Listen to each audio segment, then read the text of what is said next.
Já desisti de entender esse amor que de mim não desiste. Não sou ninguém, mas sou capaz de deixá-lo feliz ou triste. Mas nada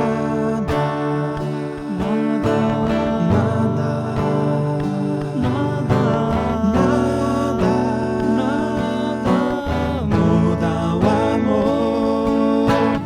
E se eu te ferir, se eu te magoar, e se eu te pregar na cruz, ainda vai me amar. E se eu te esquecer, se eu te ignorar, tudo isso eu fiz, mas sei que ainda vai me amar. Ainda assim vai me amar.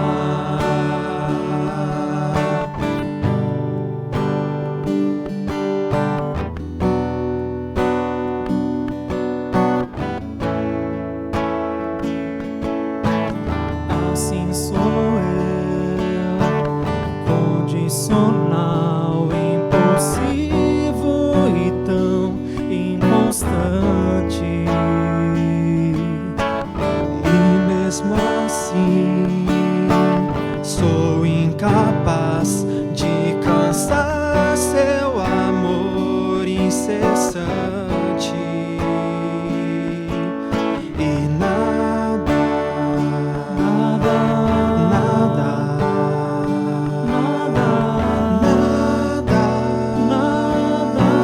muda o amor.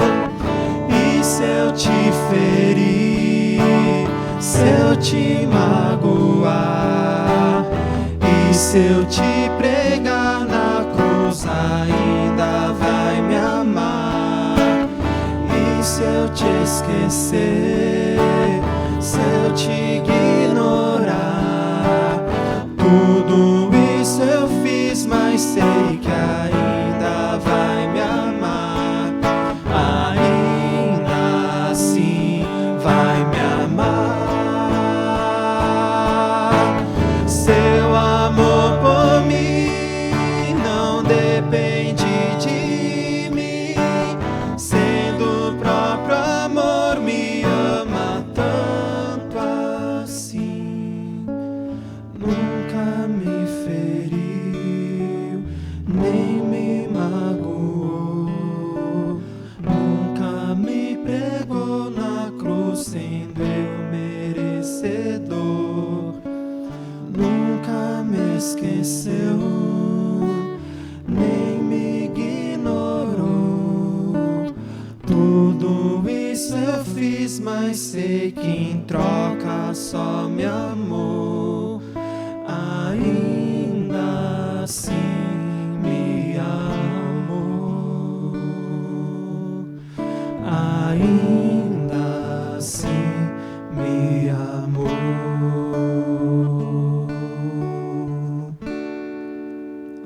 Amém. Amém.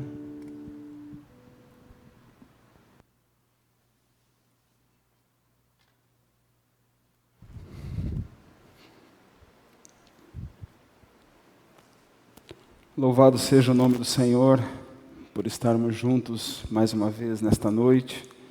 E eu quero desde já desejar um feliz ano novo a todos os presentes e também aqueles que nos acompanham na sua casa, quem sabe em um automóvel, viajando, retornando de viagem. Independente do local onde você está, receba o nosso abraço e o nosso sincero desejo e as nossas orações de que este seja um ano de muitas bênçãos e de muitas vitórias, em nome de Jesus. Meus irmãos, eu gostaria de convidá-los para juntos nós fazermos a leitura da palavra do Senhor na carta escrita aos Gálatas. Carta do apóstolo Paulo, escrita aos Gálatas, no capítulo 6, e nós iremos ler o versículo 14, nessa preciosa oportunidade que Deus nos dá de meditarmos na sua palavra, neste primeiro domingo de 2022. Gálatas 6, 14. Mas longe esteja de mim gloriar-me, senão na cruz de nosso Senhor Jesus Cristo, pela qual o mundo está crucificado para mim, e eu para o mundo. Longe esteja de mim gloriar-me, senão na cruz de nosso Senhor Jesus Cristo. Convido os irmãos, assentados como estão, e aqueles que nos acompanham em casa, a fazermos juntos esta oração, pedindo que o Senhor fale conosco, que o Espírito Santo possa trazer ao nosso coração aquilo que é o seu desejo, a sua vontade para nós. Deus eterno e bendito, estamos diante de Ti nesta noite. Mais uma vez nós Te louvamos, Te exaltamos, Te agradecemos por este novo ano, repleto de novas oportunidades que o Senhor tem nos dado. Pedimos que a Tua palavra nos guie e nos oriente, dentro daquilo que precisamos e devemos fazer, e também dentro daquilo que nós não devemos fazer. Que nesta noite, por Tua graça e por Tua bondade, apesar das nossas imperfeições, especialmente daquele que fala contigo agora, a Tua palavra fale ao nosso coração. Oramos em nome de Jesus, o Teu Filho. Amém.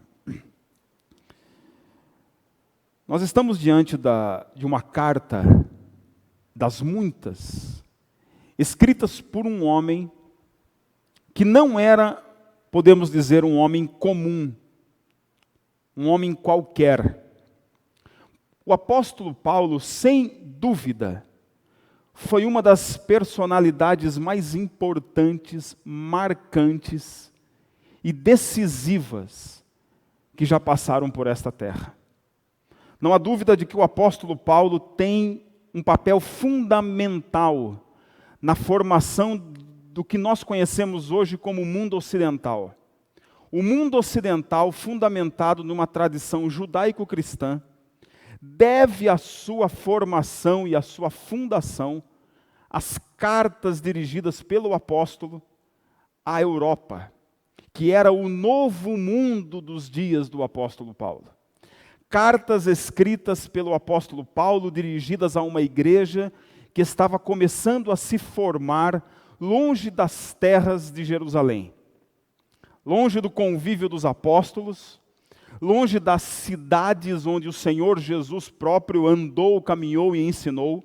O apóstolo Paulo, então, a escrever as suas cartas, ele estava lançando os alicerces fundamentais e estruturais daquilo que seria o mundo ocidental como nós o conhecemos hoje. Este local onde nós vivemos, esse local onde nós moramos. Paulo, o apóstolo, usado por Deus e pela graça divina, alcançou níveis de conhecimento e de sabedoria que poucos seres humanos alcançaram. O nível de instrução do apóstolo Paulo era invejável no bom sentido por grandes eruditos da sua época. Ele aprendeu com os melhores e maiores mestres possíveis que um judeu e romano, porque Paulo tinha dupla cidadania. Então o seu nome, ou o seu nome de batismo, por assim dizer, ou de registro, como romano, era Paulo, o nome romano. E Saulo era o seu nome como judeu. Então estamos tratando aqui de um sujeito único na sua época, e que até hoje, muito provavelmente, nenhum outro ser humano em capacidade intelectual e desenvolvimento de vida em prol do serviço em que acredita, conseguiu superar ou atingir os níveis estabelecidos pelo apóstolo Paulo. E o que nos chama a atenção, e eu faço essa breve introdução por um motivo específico. Ao se tratar de um homem desta envergadura, desta grandeza, muitos seriam os motivos que poderiam levar o coração do apóstolo Paulo a se engrandecer, a se exaltar. Ele poderia se exaltar, se gloriar, se envaidecer pelos seus muitos créditos educacionais. Claro que não se usava os termos que se usa hoje, mas se os termos de hoje fossem usados naquela época, com toda certeza o apóstolo teria na parede do seu escritório, da sua casa, os seus diplomas de formação superior, de pós-formação, mestrado, doutorado, pós-doutorado e tudo, e por aí vai. Mas quando o apóstolo Paulo se depara a refletir sobre o motivo que faz com que ele se glorie, o motivo que traz para o coração dele exaltação e exultação diante de tantas inumeráveis coisas que ele próprio já havia vivido, alcançado, atingido e compreendido, a conclusão que o apóstolo Paulo chega é no mínimo surpreendente. Porque ele diz: esteja longe de mim, afastado de mim, gloriar-me em qualquer uma das minhas façanhas e conquistas, diplomações, créditos, considerações. O que traz para o meu coração motivo de exultação, de alegria, de felicidade, é a cruz. A cruz de Cristo. É nela que eu me glorio. É ela que me enche de regozijo. É ela quem faz o meu coração desacelerar ou acelerar num ritmo diferente do passo normal. É a cruz de Cristo quem traz para mim um suor de emoção. É a cruz de Cristo quem faz as minhas pernas tremerem quando nela eu penso. A cruz de Cristo altera o meu estado natural e me coloca em estado de glorificação, de exultação. Eu me sinto envolvido, exaltado, honrado. Eu me sinto num nível superior ao que eu me sinto normalmente quando eu não estou pensando nela, mas quando eu penso nela, tudo em mim se envolve pela grandeza do significado da cruz. Mas o que é a cruz? O que é que leva o coração de um homem tão importante, tão brilhante, a se deleitar, acima de todos os motivos que nós brevemente falamos aqui? O que é a cruz? O que significa a cruz? O que a cruz diz para nós nesse primeiro domingo de 2022? Porque a cruz também deve ser, pode ser e deverá sempre ser um motivo da nossa exaltação. Quando nós pensamos na cruz e olhamos para a cruz e nos voltamos para o significado da cruz, e aqui mesmo, no nosso templo, nós temos uma cruz. Olha lá. Ali está a cruz.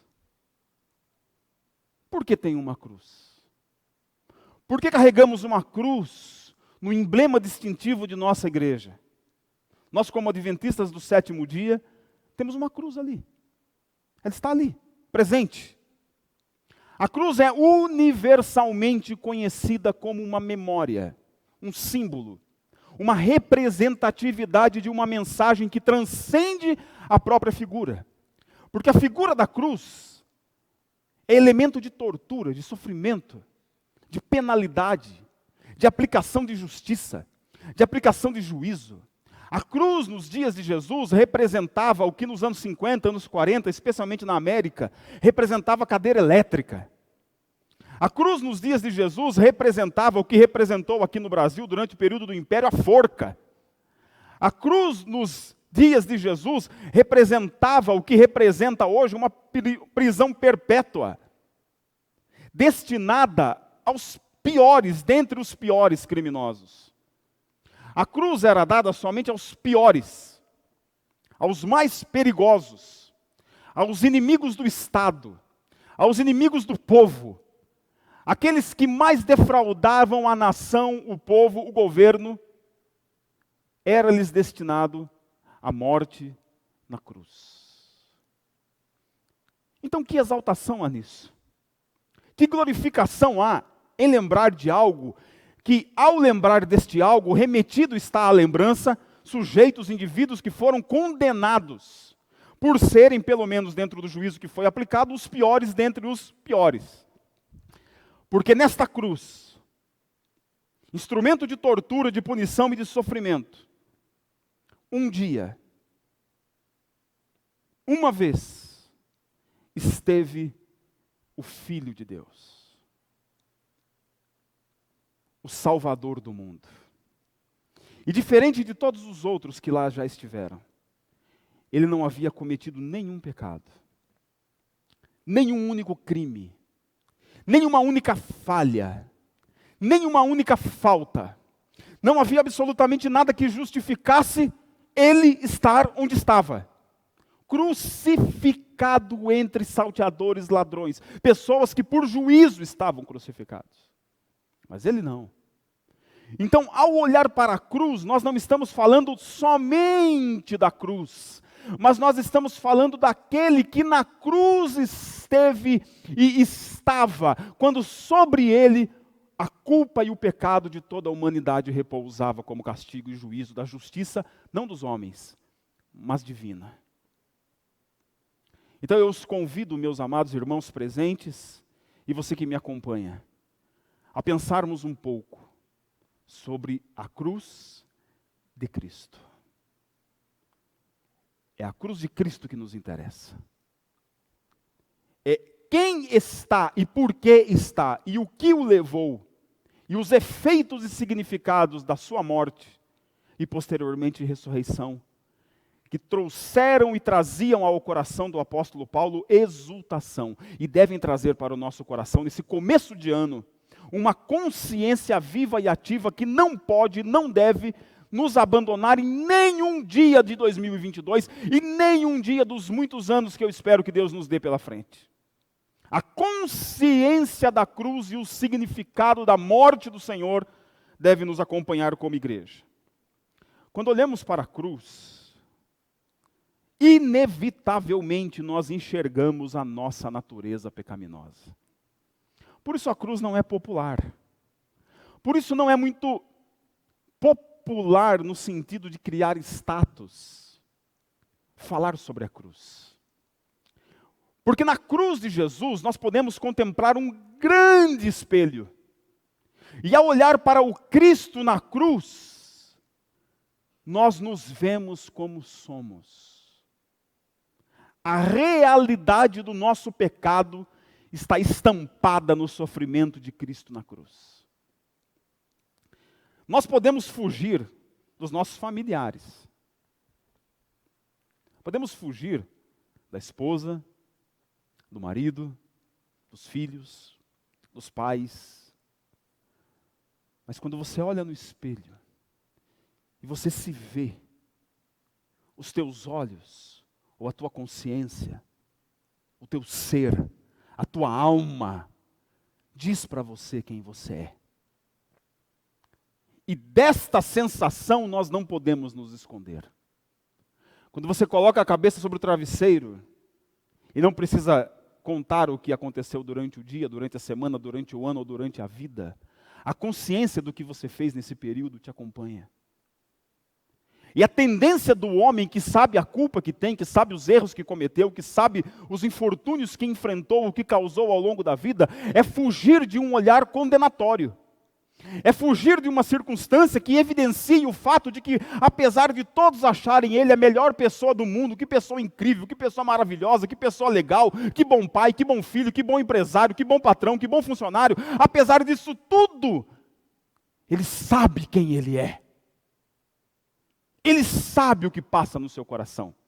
E a tendência nossa, como seres humanos que somos, é fugir de circunstâncias que nos levem para esse local, onde aquilo que nós somos não é possível de ser desviado do nosso olhar, porque nós somos confrontados com a realidade de que nós somos aquilo, apesar de todos ou de ninguém saber que nós somos. Mas quando olhamos para a cruz,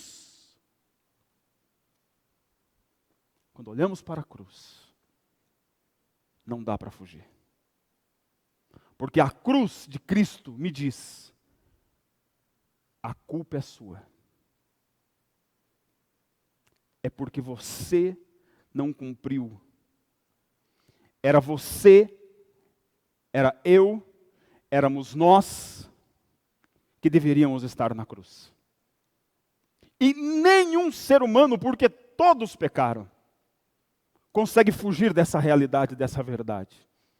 E essa é a verdade mais dura pela qual um ser humano pode se deparar ao longo de sua vida. E essa é uma verdade que atinge o primeiro recém-nascido de 2022 e o mais idoso dentre os homens que caminha sobre a terra. A realidade do pecado e da culpa de ter levado o Filho de Deus à cruz. A cruz deflagra diante de nós e diante do mundo e diante do universo o fato de que nós somos pecadores. E é desconfortável, né? É desconfortável. Bom é quando alguém chega, dá um abraço, olha, você é incrível. Parabéns. Que administração maravilhosa. Que pregação maravilhosa. Que filho incrível. E nós recebemos ao longo da vida tantos elogios que a gente acaba acreditando, né? Fala, puxa, realmente eu sou. Tem gente que chega até a achar que é bonito, né? De tanto elogio que recebe, fala, eu acho que eu sou bonito mesmo. E você olha para o sujeito e fala, meu Deus, de onde será que veio esse engano, né? Você acredita? Eu sou bom. Quer saber de uma coisa? Eu sou uma pessoa boa. Pensando bem, é uma honra para Deus que eu o sirva. Pensando melhor ainda, é Deus quem me serve. E por isso você vê o tempo todo na televisão, em muitos lugares, pessoas ensinando como você determinar coisas para Deus. Alguém já viu isso? O senhor tem que fazer. Porque quem está falando aqui sou eu. E eu sou teu filho, eu sou dizimista, sou ofertante, vou na igreja, uso terno, uso gravata. Mas quando nós olhamos para a cruz, não tem jeito. Culpa é o que nós vemos na cruz. Culpa é o que nós enxergamos ao olhar para a cruz. A nossa culpa, a nossa falha, a nossa natureza pecaminosa e a nossa incapacidade em obedecer a Deus, a sua vontade, os seus mandamentos, o seu querer. Nós falhamos em obedecer a Deus. Nós não cumprimos os mandamentos de Deus. Aí alguém pode me dizer aqui com muita justiça, calma aí, porque eu sou adventista do sétimo dia, então eu cumpro os mandamentos. É, né? Incrível. Parabéns, irmão. Então eu gostaria de ouvir o seu testemunho de quando você amou a Deus sobre todas as coisas e o próximo como a você mesmo. Amar a Deus sobre todas as coisas, com toda a tua alma, toda a tua força, todo o teu espírito, todo o teu ser, acima de tudo o que existe. Dê o seu testemunho, por favor, de quando foi o único segundo da sua vida que você conseguiu atingir esse nível de amor. Sabe quem foi o único que amou a Deus dessa forma? Jesus. Nós nos esforçamos e temos a consciência de que devemos cumprir os mandamentos de Deus, e pela graça do Espírito Santo, o Senhor nos ajuda nas nossas fraquezas, e apesar das nossas fraquezas, mas mesmo com a consciência, nós somos falhos e dependentes da misericórdia de Deus, porque nós não conseguimos cumprir. Ainda que tenhamos a consciência, ainda que batalhemos para cumprir, nós não conseguimos, porque o pecado nos habita. E o pecado que nos habita luta contra a nossa natureza, e a nossa natureza entra em conflito constante. Por isso o apóstolo Paulo dizia, quando eu quero fazer o bem, o mal eu já fiz. Eu planejo fazer o bem, faço um planejamento, igual esse de começo de ano, né? Faço lá minha lista, checklist, vou fazer o bem. Mas quando eu começo, o mal eu já fiz. Tem uma história muito conhecida sobre Francisco de Assis, famoso líder católico. E Francisco de Assis era muito conhecido pelas suas benfeitorias, né? Sociais, ajudas e tal. E um dia Francisco estava caminhando junto com aqueles que o seguiam, e ele viu um homem com muito frio na sarjeta. Muito frio. E Francisco de Assis estava com uma capa, uma manta. Ao ver aquele homem, aquele sujeito exposto ao frio, ele tirou a manta, a capa, né? E cobriu o homem que estava no chão. Andou mais um pouco e começou a chorar. Os seus discípulos ali, seguidores, falaram, mas por que o senhor está chorando? Chorando e pedindo perdão. Ele disse, é porque eu estou orgulhoso de ter feito o que eu fiz. pecado já aconteceu. Né? Mesmo nos gestos mais nobres, o orgulho de ter feito o que fizemos em nome do amor nos coloca em condição de pecado, porque o pecado nos habita. Nós somos pecadores. Sabe qual é a diferença entre eu que estou pregando aqui hoje e você que me vê ou me ouve, quem sabe ainda sobre o efeito de drogas, quem sabe ainda sobre o efeito do álcool, quem sabe em um ambiente todo desfavorável, quem sabe você já esteve um dia também pregando assim. Sabe qual é a única diferença entre nós? É que um dia eu reconheci o meu pecado e me voltei para a cruz. E ao olhar para a cruz eu vi a minha culpa e assumi a minha culpa diante de Deus, pedindo perdão pelos meus pecados. Nós não somos efetivamente melhores. Não há absolutamente ninguém aqui, neste templo, no hall de membros de nossa igreja, em Sorocaba e no mundo, que seja melhor, que seja maior, que seja mais digno, que mereça o favor de Deus, a graça de Deus, a misericórdia de Deus, o amor de Deus, que ninguém, assim como ninguém aqui está isento da culpa de ter levado o Filho de Deus à cruz. Por isso a cruz nos lembra quem nós somos, apesar dos títulos que nos deram, apesar dos apelidos que nos dão. A cruz nos lembra quem nós somos. A cruz nos lembra que antes de ser um obreiro na casa do Senhor, você é um pecador. A cruz nos lembra que antes de ser um pastor, você é um pecador. A cruz nos lembra que antes de ser ancião, antes de ser qualquer coisa que você seja, você é um pecador. E por isso a cruz nos incomoda, porque ela nos lembra quem somos, e somos pecadores. Quando olhamos para a cruz, nós vemos a justiça de Deus aplicada sobre o seu Filho. Deus é justo. Deus é eternamente justo. Sabe o que isso significa? A justiça de Deus transcende o tempo. Nós temos irmãos presentes aqui que poderiam discorrer muito melhor do que eu sobre o conceito de justiça em categorias jurídicas, segundo inúmeros doutrinadores. Mas antes de haver um conceito de justiça, antes de haver um conceito de direito, antes de haver um conceito de culpa, antes de haver um conceito de penalidade, antes de haver o que há hoje estabelecido como justiça, Deus no seu ser já era justo. A justiça de Deus transcende o tempo, transcende o espaço, transcende a história. Deus é justo em si e por si. E a aplicação da justiça de Deus não depende de nenhum outro ser para além dele, porque ele é a própria justiça e o próprio critério pelo qual a justiça será aplicada. Por isso Deus nunca é injusto. Porque quem poderia julgar o conceito de justiça daquele que é a própria justiça e a execução da justiça verdadeira? Quem é o juiz que julga a Deus, sendo que Deus é o juiz sobre todas as coisas, porque nele próprio habita toda a justiça? Ao morrer na cruz, Jesus, e quando olhamos para a cruz de Cristo, nós vemos a justiça de Deus. Deus aplicando sua justiça. Deus justo, pune justamente o seu filho, pelos pecados que ele não cometeu, mas que ele os carrega com ele na cruz. Por isso o indivíduo não é culpado, mas a culpa está sobre o indivíduo, e é pela culpa que a punição divina vem contra Jesus. Então, ao olhar para a cruz, nós não vemos um Deus tirano, nós não vemos um triunfo do diabo. Ao olhar para a cruz, nós vemos a justiça divina sendo aplicada sobre o seu Filho, porque apesar do Filho de Deus não ter cometido pecado, sobre ele está todo o pecado que o mundo cometeu, estava cometendo e cometeria e cometerá ainda. A justiça divina se manifesta no sacrifício de Cristo na cruz e na punição a ele aplicada de maneira justa, por um Deus que não erra, por um Deus que não falha, porque Jesus carregava a tua culpa. A minha culpa. Eu não sei se você já reparou, sempre quando nós oramos na igreja, em casa, no final da oração, nós temos o costume de dizer em nome de Jesus. Não é isso? Em nome de Jesus. Por que nós dizemos em nome de Jesus?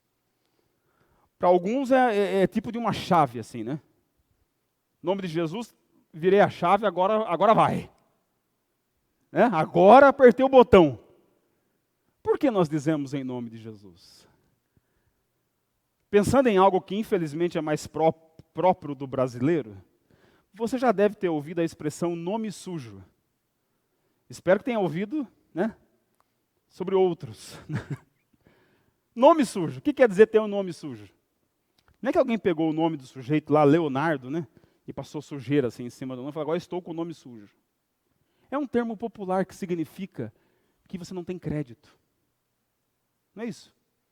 Não tem crédito. Perdeu o crédito. Nome é o símbolo, é a representação de quem você é. Nome carrega o indivíduo, o valor, a moral, a integridade, a honradez de quem o porta.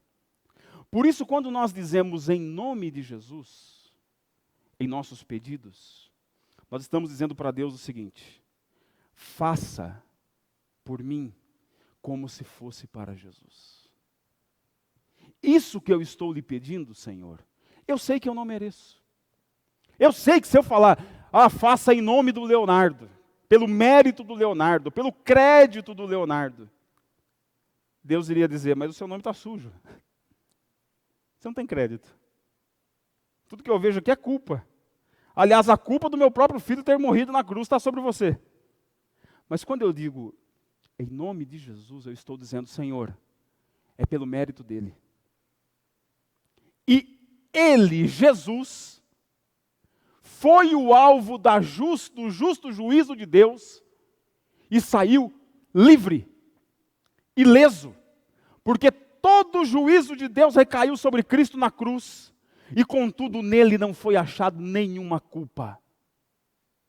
Já parou para pensar nisso? Deus passou o pente mais fino que existe em Cristo na cruz. E esse pente fino da espiritualidade divina passou sobre Cristo e encontrou os nossos pecados, mas nele próprio não havia nenhum pecado sequer, nenhum erro sequer. Por isso ele é o justo e justificador daqueles que têm fé.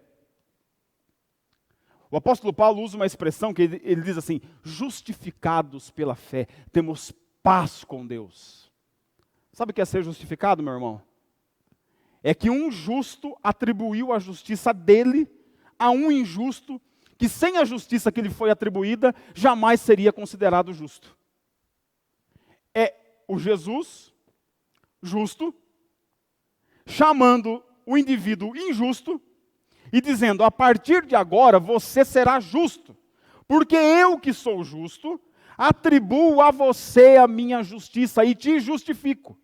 Por isso, a partir de agora, você é um pecador, mas você é um pecador justificado, porque eu sou justo, e por ser justo, estou atribuindo a você a minha justiça. E o apóstolo Paulo, ao pensar nisso, diz, quando Deus faz isso por nós, quando Jesus fez isso por nós, Ele nos deu paz com Deus, porque nós estamos justificados. Porque o justo se fez por injusto, e morreu no lugar dos injustos, para que os injustos alcançassem a justiça que nunca alcançariam pelo seu próprio mérito. Então, quando eu olho para a cruz, eu vejo justiça. A justiça de Deus aplicada sobre Jesus, e o Cristo Jesus crucificado, vitimado, morto, sofrendo angustiosamente a justiça e a penalidade, saindo ileso da aplicação da justiça e tornando-se sendo verdadeiramente justo, atribuindo a mim a sua justiça para que eu possa ser justificado através da sua morte, do seu sangue e da sua ressurreição. Quando nós olhamos para a cruz, irmãos, sobre todas estas coisas que falamos até aqui, nós encontramos o amor. O amor é a base de tudo. Mas não é qualquer amor, se é que existe essa expressão, qualquer amor, né? É um amor que transcende. É um amor transcendental. A cruz transcende a crucificação. Ouça com atenção. A cruz transcende a crucificação. O apóstolo Pedro e depois o apóstolo João no Apocalipse, eles usam uma expressão incrível. Eles dizem que o Cordeiro de Deus foi morto desde antes da fundação do mundo. A cruz transcende a criação. A cruz é anterior a tudo que existindo e tudo que passou a existir a partir da criação. Antes de haver luz, houve cruz. Antes de haver o mundo, o universo, os planetas, as inúmeras formas de vida que compõem a vida humana na Terra, ou mesmo em outros planetas, em outras galáxias, antes de haver anjos, arcanjos, serafim, querubim, antes de haver qualquer coisa, quando só havia Deus, houve a cruz. E como nós podemos alcançar essa compreensão? Isso é um desafio para nós. A crucificação de Jesus é a revelação temporal, espacial, geográfica e histórica de algo que na eternidade passada já havia acontecido em Deus. Porque Deus não habita o espaço-tempo como nós habitamos. Em Deus não existe o ontem e o amanhã. Em Deus tudo é. Tudo é presente em Deus. Deus está para além do tempo. Deus está para além daquilo que nós chamamos de cronos, tempo cronológico. Você aprendeu na escola, né? Pelo menos eu aprendi. Hoje eu não sei se ainda se ensina isso, que tudo nasce, envelhece e morre. Tem a experiência da plantinha, você leva para sua casa uma plantinha. Eu não sei, eu levei pelo menos, né? Não sei se é porque minha mãe foi minha professora. Então, não sei se você também teve essa oportunidade de levar uma plantinha para sua casa para ver ela ser, né? Nascer, envelhecer e morrer. Deus está fora disso daí. Deus não nasce, Deus não envelhece, Deus não morre. Porque Deus é. E todo o resto existe. Existe porque Deus é. E nesse Deus que é para além do tempo, já havia uma cruz. A cruz é a significação e a representação máxima do amor de Deus. Você está me entendendo? Antes que o mundo fosse criado, Jesus já havia decidido. Já havia se comprometido. Antes que houvesse o planeta Terra, antes que houvessem homens, antes que houvessem anjos, o Cristo eterno de Deus já assumira a cruz para si. Por isso a cruz é a sustentação do universo. É porque Cristo Jesus, antes do mundo existir, decidiu que seria morto na cruz, que o mundo passou a existir, porque sem a cruz nem o mundo existiria. Ou você pensa que Deus foi surpreendido com o tempo? Você pensa que Deus é um espectador, né? Que coloca lá a série da história humana e vai assistindo a série e se surpreendendo. Olha, não esperava que fosse acontecer isso nesse episódio. Puxa, Adão caiu no primeiro episódio da série. Não esperava. Vem aqui, Espírito Santo, para você ver o que aconteceu com Adão. Olha que coisa incrível. Não imaginava. Isso não é Deus, isso somos nós. Ele é o Todo-Poderoso, onipresente, onisciente, onisciente. Nele habita toda a sabedoria, todo o ser. Ele é a própria sabedoria. Então, antes que houvesse o mundo, tudo o que há, tudo o que existe, tudo o que haverá, em Deus já existia, e só existe porque, existindo em Deus, Deus fez com que ganhasse forma e existisse na matéria. Por isso o dia, 2000 anos atrás, em que o Senhor Jesus foi crucificado naquela cruz, foi apenas a manifestação histórica e temporal de algo que já havia acontecido em Deus, antes que o mundo existisse. E o mundo só existiu porque antes que o mundo existisse, Cristo já havia decidido na sua alma dar a sua vida para que o mundo existisse. Cristo e a sua cruz é a razão por que o mundo existe. Cristo e a sua cruz é a razão porque todos os seres, para além de Deus, passaram a existir. Nenhum anjo teria existido se não fosse a cruz. Nenhum arcanjo, nem um planeta, nem um mundo, nem uma matéria, nem uma ameba, nada, absolutamente nada teria existido se antes de tudo não houvesse a cruz. A cruz é muito mais do que um judeu sofrendo e agonizando em favor da humanidade. A cruz é Deus manifestando o seu amor ao mundo antes que o mundo existisse. E neste amor de Deus manifestado e revelado na cruz, o apóstolo Paulo diz: nisso eu me glorio. Porque tudo comparado a isso fica pobre, né? O que você pode comparar à cruz? O quê? O diploma de graduação? A pós-graduação? O extrato bancário? Um pensamento filosófico bem elaborado? Riqueza? Fortuna? Domínio? Poder? Poder político, poder econômico, tecnológico, tudo está submetido à cruz. A cruz sustenta o universo.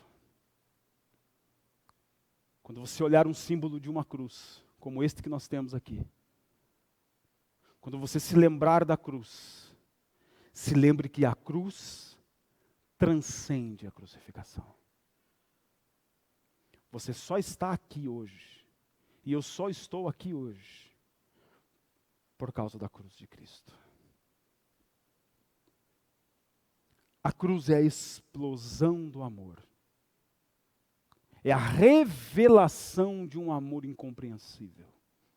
Por isso em João 3,16, talvez o verso mais conhecido da cristandade, diz que Deus amou o mundo de uma tal maneira, intraduzível, incompreensível, inatingível, está para além da lógica, está para além da razão. Deus amou o mundo de tal maneira que deu seu Filho. Quando Deus deu seu Filho? Quando foi que Deus amou o mundo de tal maneira que deu seu Filho para que todo aquele que nele crê não pereça, mas tenha vida eterna? Quando foi que Deus fez isso?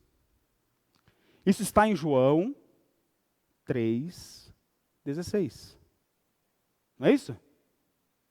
Você está em casa, pode pegar a sua Bíblia lá, João 3,16.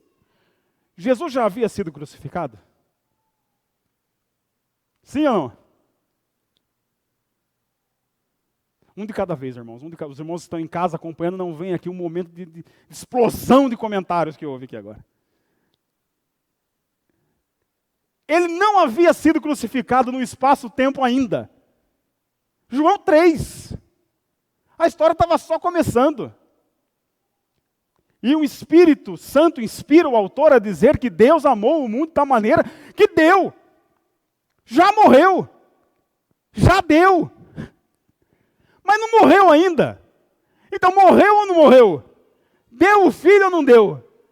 Não havia ainda a manifestação no espaço-tempo, mas já havia a manifestação na eternidade passada, porque naquele momento em que o Filho de Deus disse: eu morro em favor da humanidade, a cruz é minha, eu assumo a cruz, Deus já deu. Deus amou o mundo antes que o mundo existisse. Então eu quero te dizer uma coisa. Deus não te ama por causa de você, Ele te ama apesar de você. Deus não me ama por causa de mim. É apesar de mim. Deus não criou o mundo e ficou observando o mundo e disse: deixa eu ver se eu vou gostar do mundo. Deixa eu ver se as pessoas do mundo vão merecer. Antes de tudo isso, Ele já deu o seu Filho. Antes da criação. Não é você. Não há nada, meu amigo, nada que você faça que aumente o amor de Deus por você. Chocante isso, né? Quando você devolve o seu dízimo, não, aí Deus me ama, aí é que Deus pula de alegria. Quando você vem ao culto, veio o culto, Deus. Quando você devolve o seu dízimo, você é obediente. Quando você vem ao culto, você vem cultuar a Deus em gratidão pelo que Ele te fez. Mas não é por isso que Deus te ama. Deus te ama porque Ele decidiu te amar, apesar de você. É por isso que Ele não te ama mais agora do que te amava quando você estava lá na sarjeta, lembra? Quando você ainda não era pastor, ainda não era pregador, ainda não era obreiro, ainda não era reconhecido, abraçado, quando você estava lá, se drogando, embriagado, se prostituindo, lá o amor de Deus já te alcançou e te alcançava e Deus já te amava. Porque é incompreensível. Não é agora que você é merecedor do amor. O que você fez para merecer o amor de Deus? Nada. Ele simplesmente te ama. E te ama tanto, disse o apóstolo João, que deu o seu Filho, e o Filho de Deus morreu na cruz, porque Ele te ama. Se você não tem nenhum motivo nesse começo de ano para se alegrar, e só Deus sabe a dor que está no teu coração. Quem sabe eu falo para pessoas aqui que perderam entes queridos, pessoas que faliram durante a pandemia, que estão em processo de falência, pessoas que perderam seus bens, perderam a saúde, pessoas que estão em casa agora, quem sabe sozinhas, quem sabe olhando para um cômodo onde até então, pouco tempo atrás, havia alguém amado, alguém querido e não está mais ali. Só Deus sabe a dor do teu coração. Eu quero te dizer, Deus não tem culpa desse sofrimento. Não foi Deus quem causou esse sofrimento. Isso é a maldade, isso é a perversão, isso é o pecado, isso são os efeitos de um conflito que nos acompanha diariamente, mas uma coisa eu sei, e eu posso te dizer com certeza, apesar disso tudo, Deus te ama. Jesus morreu por você. Olhe para a cruz nesta noite. Olhe para a cruz agora. E ao olhar para a cruz, veja o tamanho do amor de Deus por você. Se nada neste mundo te traz esperança nesta noite, neste começo de ano, transcenda o olhar desse mundo. Olhe para além das dívidas, olhe para além dos diagnósticos, olhe para além das condições, olhe para além da política, olhe para além de tudo. Olhe para a cruz e veja na cruz a declaração do amor de Deus por você.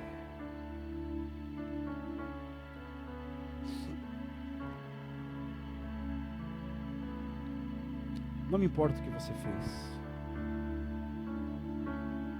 porque Deus já te amou antes de você fazer o que você fez. E Ele já sabia que você faria o que você fez. E o fato de você estar me ouvindo nesta noite mostra que Ele te ama.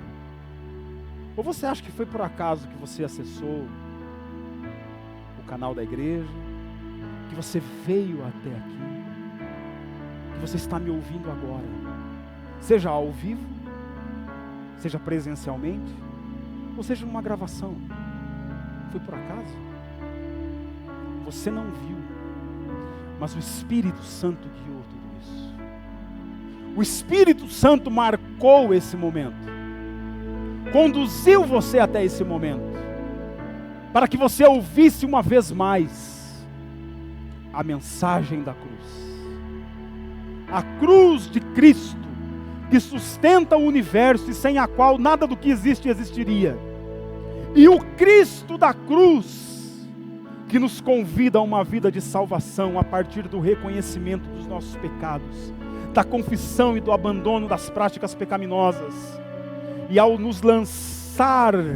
lançarmos-nos aos pés de Cristo, ao nos arremessarmos na direção do seu amor, nós podemos encontrar braços que nos acolhem em amor. Reconheça o seu pecado. Lembra de onde você caiu. Volta. Volta. Mas já faz muito tempo. Mas eu já fiz tanta coisa. Será que ainda dá? Meu irmão, se você está vivo, ainda dá. Não importa as condições. Não importa o que você fez, o sacrifício de Cristo na cruz é suficiente para perdoar os teus pecados. Este é o ano da tua volta, este é o ano do teu batismo, este é o ano da grande decisão que vai mudar a sua vida para sempre, porque vai te reconciliar com Cristo, e você vai poder dizer: eu me glorio na cruz. Tem um hino antigo que dizia: foi na cruz, onde um dia eu vi os meus pecados castigados em Jesus. Foi na cruz. Olhe para a cruz e veja o amor de Deus por você nesta noite. Veja o seu pecado, a sua miséria. Reconheça que você é um pecador, que eu sou um pecador. Reconheça isso. Não se esconda. Não fuja dessa verdade. Reconheça. Se cair uma lágrima dos teus olhos em reconhecimento, esse é o momento mais feliz da tua vida, porque enfim a libertação chegou para a tua alma. Enfim você reconheceu quem você de fato é, para além das aparências, para além das convenções humanas, para além dos abraços, elogios e diplomas. Um pecador. Ao reconhecer que você é um pecador e ao olhar para a cruz como pecador, veja aquele que nunca pecou, carregando o teu pecado. Você não precisa ser condenado, porque alguém já foi condenado no teu lugar. O justo morreu por você. Ele te convida nesta noite. Hoje é o dia da tua decisão. E eu quero orar com você. Nós vamos orar juntos agora. Aos irmãos que estão presentes, eu os convido a se colocarem em pé, por favor. Eu quero fazer uma oração junto com você. Você que está aqui e você que nos acompanha. Então eu vou fazer duas orações. Esta primeira oração, eu quero que você que ouviu esta palavra, reconhece o teu pecado e quer se entregar a Jesus. Você repita comigo, palavra por palavra. Eu vou falar aqui na oração, e você aqui presente, ou em casa, ou aonde quer que você esteja, repita junto comigo. E depois eu vou orar por você. Então vamos fazer a primeira oração. E esse é um momento que vai definir os próximos dias que marcarão este ano como o ano do teu reencontro, o ano da tua salvação. Nós temos aqui um tanque batismal. Quero que você olhe bem para esse tanque batismal, porque em pouco tempo você vai estar dentro desse tanque batismal, vivendo o resultado e o efeito do que você está fazendo hoje. Uma nova vida te espera nesse novo ano. Vamos orar. Senhor Deus, eu reconheço o meu pecado. Sei que sou pecador. Sei que em mim não habita bem nenhum. Te peço perdão pelos meus pecados. Te agradeço pela morte de Jesus na cruz.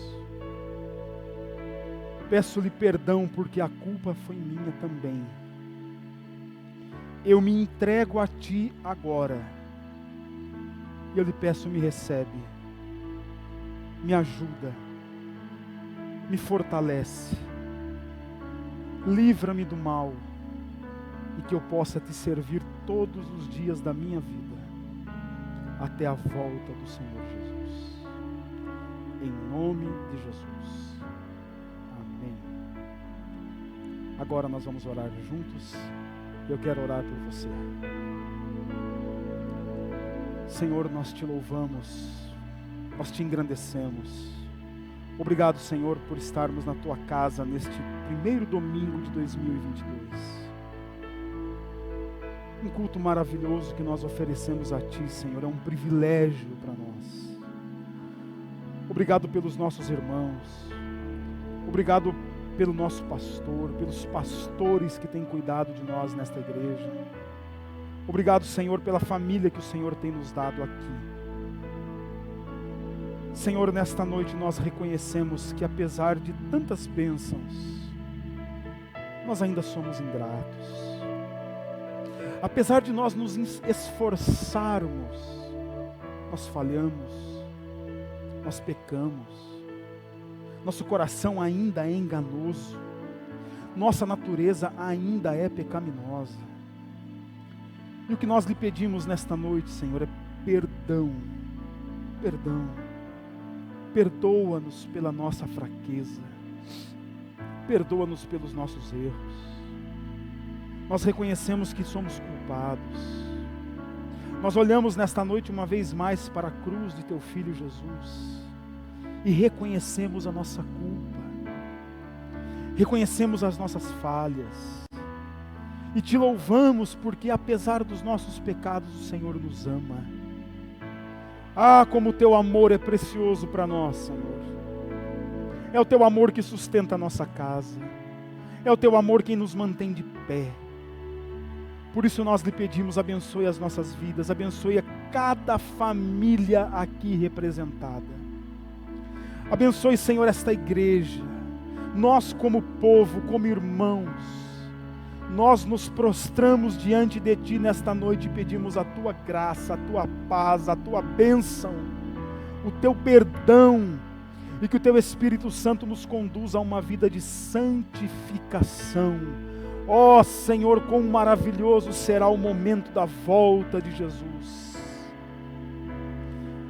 Vem em breve, Senhor Jesus, nos buscar. Ajuda-nos a estarmos preparados para o grande dia do advento. Ajuda-nos a estarmos com as nossas vestes limpas para o encontro com o Senhor que breve se dará. Ajuda-nos a sermos adventistas do sétimo dia de verdade, de alma, de coração, com reverência, com amor, com gratidão, com piedade e santificação.